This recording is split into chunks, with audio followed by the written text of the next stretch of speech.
ask one more question on a completely different topic, but it's also one I've gotten all the time. People often ask about the so-called Apocrypha. I'm not sure if that's an Orthodox term or not, but you know, the books of 1st, 2nd, and 3rd Maccabees, Tobit, and so on. A lot of Protestants ask why we have quote-unquote extra books in the Bible, but the fact of the matter is actually that we all had the same Bible until about 200 years ago.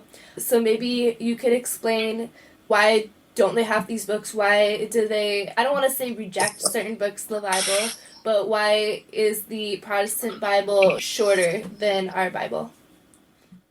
Okay, very good point. So there are differences between different kinds of books that people regard as non-biblical in the Protestant world. Mm-hmm. So you have books that were not composed in Hebrew. Now, why does that matter? Well, actually, the problem got started way, way back with the Catholic Saint Jerome. Jerome translated the Bible into the common Latin language called the vulgar language, and that his translation begins to be known as the Vulgate. So remember that educated people spoke Greek, uneducated people spoke Latin, and it was not written a lot. So 2nd, 3rd, 4th centuries, Roman people speaking Greek, but that was not the language of the books, the big books. So Jerome tried to put the Bible into Latin, but he translated it from Hebrew, thinking, and I would say erroneously, thinking that that would be more legitimate in a way, because it's older. Hebrew is older than Greek Bibles, the Septuagint. Septuagint dates from 200 years before Christ. Jerome thought the Hebrew Bible is older than the Greek one, therefore more accurate. And the Hebrew Bibles at his time did not contain all of the books that had been composed in Greek or in, let's say, Aramaic or Chaldean language. So Aramaic wasn't written down. It was written in other languages. So you have Syriac, for example. So, for example, the book of Daniel is composed not in Hebrew, because Daniel was living in captivity. Symbolically, if it was composed much later than the real Daniel, in any case, wasn't written in Hebrew. So here's the problem with that way of thinking. If you leave those books out, the fact is that 200 years before the time of Christ or St. Paul, the Bible that people were using had been translated from Hebrew into Greek. And it did contain those books that were composed in Greek or other things, Syriac. So what you see is St. Paul, Christ himself, quoting from those books. When a Protestant person says, why do you add books? I answer, why do you leave books out? Yeah. So when they say, we didn't leave any books out, I would say, well, wait a minute. Have you ever done a survey? What books does Jesus quote the most? And they'll always tell you, how about Isaiah the prophet? No, not Isaiah the prophet. What? Yes, again. Well, the truth is, Jesus quotes from things like Sirach, the wisdom of Sirach, the wisdom of Solomon, Bel and the Dragon. You even get quotes from Bel and the Dragon. Books that Protestants have never even heard of. Mm-hmm.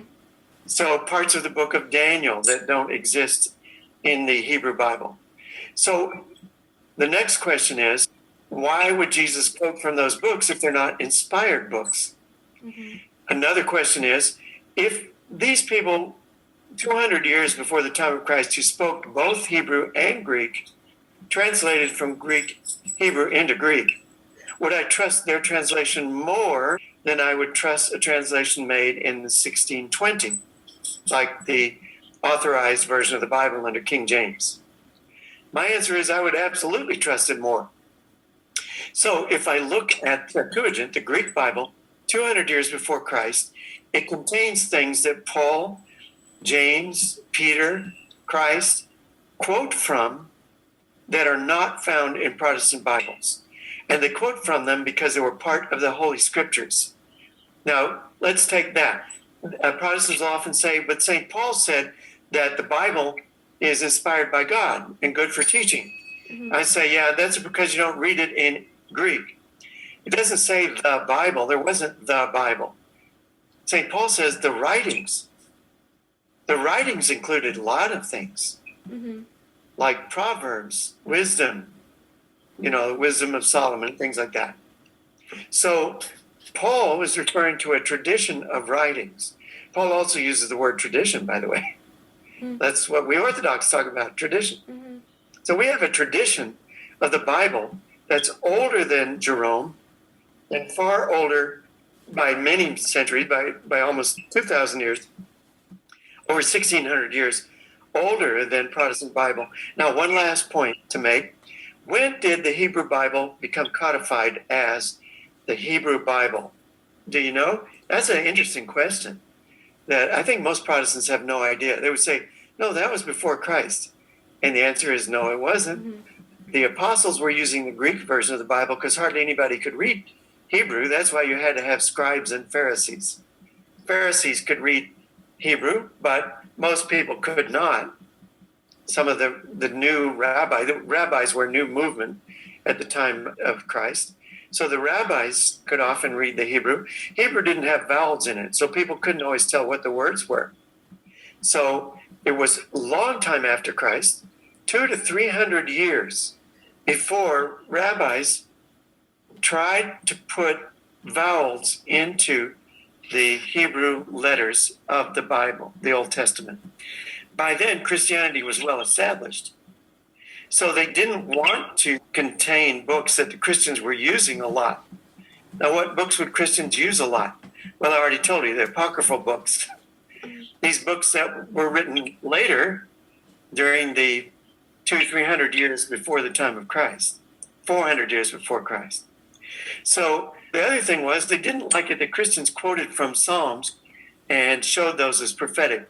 Remember last time, I think when we were talking, we talked about how when you read the Psalm where Jesus quoting on the cross, that the Gentiles or the dogs surround me, they pierce my hands and my feet, my tongue dried up like a potsherd, and so on. That's a direct prophecy of the crucifixion. And the early Jews in the early Christian period weren't too happy with that. So they didn't put the vowels in that say, they have pierced my hands and feet. The vowels they put in say, like a lion, my hands and my feet. Consequently, if you look at Hebrew Bibles today, to this day, the footnote says this doesn't make any sense. Mm-hmm. They don't know what it really said, but we know what it really said because it was translated into Greek 200 years before the crucifixion as they pierced my hands and my feet. That's what it really said. Now, when was the Hebrew Bible finally put together? And this is an astounding fact, the 11th century AD. Wow. Or ACE, according to the Common Era. It took 1,000 years for Jews, principally in Spain, to complete the Hebrew Bible that Jewish synagogues use to this day, that they use in America right now. So, again, what text would you trust more? A text 200 years before Christ, or a text that was being pieced together over 1,000-year period and putting the vowels in? So here's a quick example that listeners may like to try on their friends. Write down the letters G, D, S, N, W, R. That's a sentence. What does it say? Well, right now I look at it and I have no idea. Maybe the GD is the word God. I don't know what the rest of it says. Look at it and I have no idea. Maybe the GD is the word God. I don't know what the rest of it says. Now suppose that for 1,000 years, rabbis taught you what it said. Fill in the vowels. G, then put in an O. G-O-D. Then put in an I. I-S. N. Then put in an O. N-O-W. Then put in an H. E. We had R. Then put in an E after it. Suddenly you have a sentence. It either reads God is nowhere, or it reads God is now here. So let's say that for 1,000 years, the rabbis told you the meaning of these letters in Hebrew is God is now here. Then 1,000 years later, they're trying to put the letters in and they say, well, obviously it reads God is nowhere. although that doesn't make a lot of sense Yeah. in the song. So that's why we Orthodox say Jerome was a little bit wrong to translate not from the Septuagint, but from the Hebrew. Not wrong in one sense, but he should have gone ahead and accepted the apocryphal books as part of the regular Bible. Now, the Catholic Church did accept those books, as well as some other writings. It's called deuterocanonical, means it's not quite the canon of Scripture, but it's a secondary canon. We recognize it comes later. It doesn't maybe have the same impact or power as, say, the book of Isaiah, if I read Bel and the Dragon, or Judith, some of these figures, but they were part of the oral tradition or the lore that the Jews had. And so by the time of Christ. So we accept them as deuterocanonical. So if you look at, now let's nail this all together. The Orthodox Bible has more books than Protestants, quite a few more, right? Yes. So we both have 27 books in the New Testament. Yeah. They have 39. We have 10 more in the Old Testament. Uh-huh. Roman Catholic Bibles are not identical to our Old Testament. They have some we don't have. We have some they don't have. Oh. And then some Russian Bibles have other books the Greek ones don't have. Really? Or they're put together differently. Okay. Yeah, they're put together a little bit differently. Wow. So, like we have 4 Kings, Protestant Bibles have 1st, 2nd Kings, 1st and 2nd Chronicles. Yeah. But if you would like to see that printed out for you, so it'd be easier, look in the Orthodox Study Bible.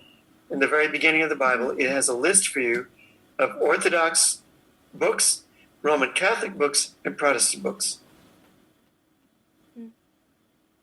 Oh, one other thing we didn't touch on, you may want to very quickly. What if Protestants tell you they don't believe in the sacraments? They believe in ordinances. Yes, and I think you sacraments spoke about versus that. ordinances. Yeah, I think you mentioned that a bit at the beginning of our podcast, but it's something worth coming back to because it's a huge difference. The Orthodox Church, we believe in 7 or more sacraments, and Protestants believe in 2 ordinances, communion and baptism, if I'm not mistaken. Sometimes 3. Martin Luther accepted confession. Right. So you have some Protestant churches still accept confession. Most don't, though. That's correct. And then you have Pentecostal and independent churches and Quakers and others who would say we don't believe in any sacraments at all. So what's the difference? Sacrament to Luther meant something commanded by Christ through which you're receiving salvation. Some churches would say, well, confession wasn't exactly commanded by Christ. You find it in the book of James. So they would reject it as something that Christ commanded, whereas an ordinance is something that the church is telling you that you ought to do. Orthodox would say, no, there are many ways by which the Holy Spirit is working through the church to bring us to salvation in our lives. So there are at least 7 ways we can think of. There are more, like reading scriptures, about praying together, listening to counsel from the ancient church, and being obedient. There are a lot of other things. That's why, like I said, 7 or more. 7 was a kind of medieval Catholic idea, and Orthodox, for convenience sake, will say that today, but church fathers don't nail it down to 7 different sacraments. It's the way that Christ is working in your life. So if we said that, there's one main sacrament, that is Christ becoming, the Son of God becoming man, or the church that the Son of God established. Mm-hmm. That is the sacrament in the world. Wow, I didn't know that. Well, thank you so much for coming on today.